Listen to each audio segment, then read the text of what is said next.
Dan ini satu hal yang penting untuk kita sadari, bahwa ternyata dosa yang dilakukan oleh seseorang itu bisa menjadi sebab dia dicintai oleh Allah Subhanahu wa Ta'ala. Tentu bukan karena dosanya, akan tapi apa yang dia lakukan setelah dia berdosa. Karena dalam surat Al-Baqarah ayat 222, Allah Subhanahu wa Ta'ala berfirman, "Innallaha yuhibbut tawwabin wa yuhibbul mutatahhirin." Sesungguhnya Allah mencintai orang-orang yang bertaubat dan mencintai orang-orang yang suka bersuci. Ya, sehingga Allah Subhanahu wa Ta'ala sangat cinta kepada hamba-hambanya yang bertaubat atas dosa yang dia lakukan. Dan subhanallah, kehidupan kita gak akan pernah bersih dari dosa. Setiap orang melakukan dosa. Dan ini adalah tipikal penciptaan manusia yang Allah Subhanahu wa Ta'ala takdirkan, bahwa manusia pasti melakukan dosa dan kesalahan. Berbeda dengan para malaikat yang diciptakan oleh Allah Subhanahu wa Ta'ala tanpa syahwat, sehingga tugas mereka seumur hidup mereka adalah beribadah dan tidak pernah futur, tidak pernah malas dalam beribadah. Sehingga dalam Al-Quran Allah Subhanahu wa Ta'ala berfirman tentang para malaikat, yusabbihuna al-laila wan-nahara la yafturun. Mereka senantiasa bertasbih kepada Allah siang dan malam, mereka tidak pernah futur, kata Allah.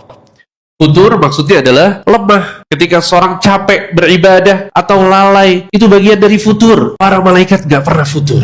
Tapi subhanallah, namanya manusia, kita melakukan dosa, kita melakukan kesalahan. Seringkali kita lalai, kemudian terjerumus ke dalam maksiat kepada Allah Subhanahu wa Ta'ala. Sehingga dosa yang dilakukan oleh manusia adalah sesuatu yang wajar. Namanya manusia pasti berdosa, gak mungkin bersih dari dosa. Sehingga dosa itu wajar. Yang tidak wajar adalah pada saat dia nyaman dengan dosa tersebut, pada saat dia membenarkan dosa yang dia lakukan, pada saat dia tidak mau bertaubat, pada saat dosanya dijadikan sebagai gaya hidup. Dia lakukan saat ini, besok diulangi lagi, besoknya lagi diulangi lagi. Maka ini yang tidak wajar. Oleh karena itu Nabi SAW bersabda dalam hadis yang sahih diriwayatkan Imam Bukhari, kullu bani Adam khata'. Setiap manusia pasti melakukan banyak dosa.